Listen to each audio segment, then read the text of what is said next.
Hey, does this water softener work? Nope. Are you going to fix it? Well, that's what we're talking about today. Welcome to the Utah Real Estate Show podcast, the show where two agents and a lender teach real estate best practices by talking through mistakes we've seen and made. Like two broken tiles on the southwest corner of the home to be replaced. Yes, that's contract language. This is a recommendation from an inspector that says you might want to look into this. And that's what we need to state, because this is a real item. This addendum is real, and there's nothing wrong with using this addendum. Not this way, though. Right. Hello, and welcome to another episode of the Utah Real Estate Show. I am Tyler Kazare, Utah Real Estate Agent. Jason Christiansen, mortgage lender. Aric Wist, Utah Real Estate Agent. In this episode, we are talking about repairs. And one of the things that Aric and I run into all the time, because we are constantly either representing buyers or representing sellers, is an inspection sheet. Aric, how do inspectors make their money? They are paid to go through a home with a fine-tooth comb. They then categorize all of the things that they can find in basically 3 categories. A red, yellow, green. We'll just say it that way. Right. And they're going to be major items that need to be repaired quite quickly, whether the seller or the buyer does. Then there's yellows that, hey, there you got a broken latch over here. This needs to get fixed. And then you have green, like, hey, that's a scuff on the wall. This hinge is a little loose. Just tighten it up. Doesn't really ever have to even ever be fixed. But that's how an inspector gets paid, and that's what they do. And then they hand that report over to the buyer. Right. And then what does the buyer do? They freak out. They freak out. Yeah. Unless they see 80 items of the home that they're getting ready to buy. 80 items. And they see, and they go, this home's a piece of garbage. So how do we work with that, Aric? How is it that we don't have our buyers freaking out every time we have an inspection report? We're doing exactly what we're doing right now in the show. Is we are educating them prior to what the home inspection actually happens. We're telling them this is what is going to happen. This is why you should do a home inspection, and this is what the list should look like. If the list comes back perfectly clean, I bet the home inspector didn't do his job. Yeah. There might be one or two out there, but brand new home, maybe. I'm sorry, there's things to find. Even on brand new homes. Oh yeah. There's tons of stuff that isn't done on a brand new home that is out of the box, right? That isn't ready to go, that an inspector catches. We still advise buyers to go get an inspection even on brand new homes. Well, they can check for slope toward the home and stuff like that. The home is completed perfectly, but the yard's going to create a problem. Well, and here's a list. I have one up from a home inspection report. Here's a couple items. Yeah. Roof tile needs repairs. Okay. Lower portion of stairwell handrail is loose. So just a couple items. Yeah. So the inspector found something, right? Good job, inspector. Yeah. Bad job, agent. What did this come in as? This came in as an addendum. Well, this was the list from the home inspector that the agent received, and they just put the entire list on an addendum and sent it.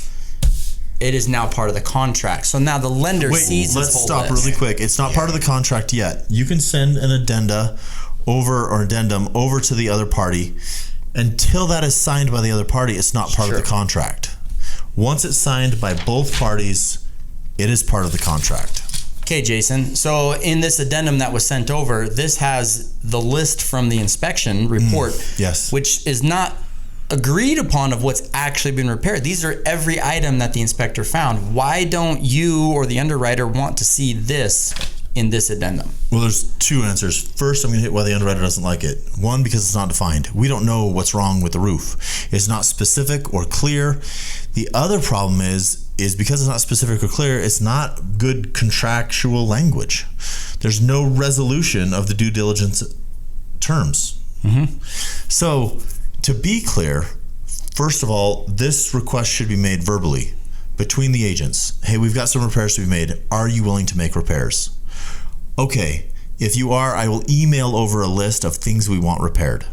Once that's agreed upon in email, you can put the language in the resolution of due diligence, or in any other addenda, these are repairs that will be made, that are already agreed upon. And if you're going to repair something substantial like the roof or the moisture intrusion, you're going to say 2 tiles of roofing will be repaired on the southeast corner of the home.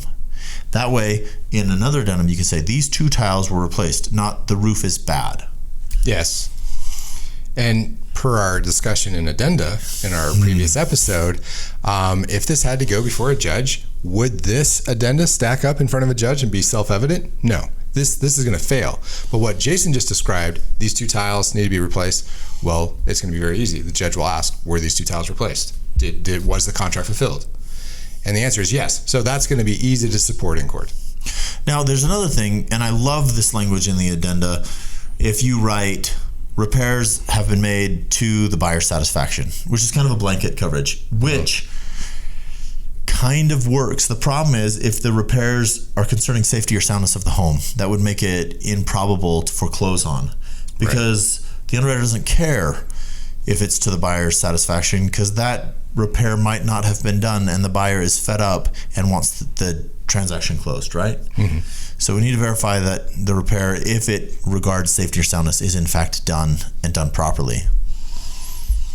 So in an addendum, that's what you're saying, you want to see that back in an addendum that says, if it's put in an addendum that something will be done, that thing needs to be done and clarified. Yeah, which is why it's in an addendum and everything else is done in emails or verbal, because we're working through everything. As soon as it goes into here, like in our last video we talked about, an addendum is a part of the contract. That is what is going through. So if it's stated, it is done. It says these are things that are agreed upon repairs. So they say this repair will be done, then we know it's done. Yep, we need an addendum saying it is done. Okay, so this is actually a 2-part process: the request and then this has actually been done. Mm-hmm. Mm-hmm. Okay, and that is how you make repairs, or how you request repairs to a property in a contract without making your underwriter have indigestion and without driving your seller insane. Yeah. So that's how you make it happen. All right, guys. So what did we learn today? Well, my key takeaway is that even though it might be really tempting to just list the laundry list of stuff that the inspector found, just don't. Remember that if you cite anything that concerns safety or soundness, be clear and concise of what that repair is, and make sure the underwriter knows that it was done in its entirety. Agree upon all these terms of what you're going to actually have repaired in an email, in a text, on the phone, then put this stuff in an addendum. Look at me, look at you, look at me with all of this soft water from writing my addendum correctly and getting it repaired. Like, subscribe, go share this with your friends so you can have soft water. If you want to get in touch with us, shoot us a text at 801-228-7687. Make sure you mention the show. You can email us at theutahrealestateshow@gmail.com. You can watch this show on YouTube, and you can listen on Apple Podcasts, Spotify, or wherever you get your podcasts. If you learned something, or if you really love this show, give us a like on YouTube and drop a rating on Apple Podcasts or wherever you listen. The Utah Real Estate Show is a production of Hive Collective at Presidio Real Estate, with support from Security Home Mortgage. The NMLS number for Security Home Mortgage is 178787. The NMLS number for Jason Christiansen is 240472, Equal Housing Lender. Not only is this not legal or investment advice, but you should definitely talk to a pro before you make any real estate decision. Every situation is different and should be considered in context. Copyright Jason Christiansen, Aric Wist, and Tyler Kazare. All rights reserved. Talk to you next week. So, is this... What are we talking about? Water softener. Water softener. Is this softener work? I like that one. Okay. Let's go with that one. It's important to know, remember, that it needs to be... I'm so sorry. I'm so sorry. Better for you?